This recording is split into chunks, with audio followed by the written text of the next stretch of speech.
નમસ્કાર, નજર ન્યૂઝમાં આપનું હાર્દિક સ્વાગત છે. હું આપની સાથે અજય વાઘેલા. આવો જોઈએ આજના મુખ્ય સમાચાર. વડોદરા જિલ્લાના પાદરા તાલુકાના તાજપુરા ગામની પ્રાથમિક શાળામાં આજે આનંદ અને ઉત્સાહથી ભરેલો બાળમેળો યોજાયો હતો. શિક્ષકો અને બાળકોના સંયુક્ત પ્રયત્નોથી આયોજિત આ મેળાએ શિક્ષણ સાથે મનોરંજનનો સુંદર સમન્વય રજૂ કર્યો હતો. ગામના યુવા સરપંચ ધ્રુમિતભાઈ પટેલ, પંચાયત સભ્યો અને તલાટી ભરતભાઈ પટેલ દ્વારા રિબિન કાપીને કાર્યક્રમનો પ્રારંભ કરાયો હતો.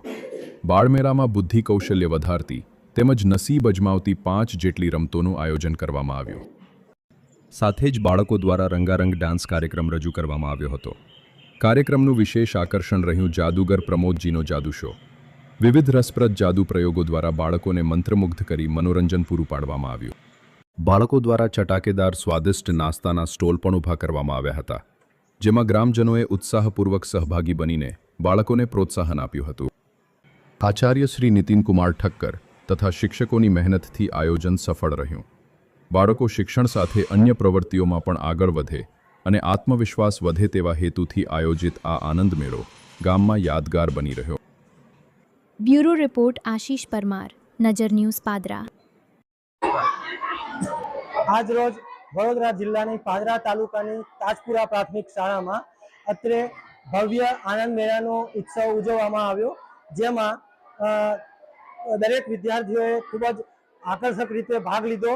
બીજું કે આ શરૂઆતમાં કાર્યક્રમની શરૂઆતમાં ગામના સરપંચશ્રી, પંચાયતના સભ્યો તેમજ અન્ય ગ્રામજનો દ્વારા આ કાર્યક્રમને ખુલ્લો મૂકવામાં આવ્યો.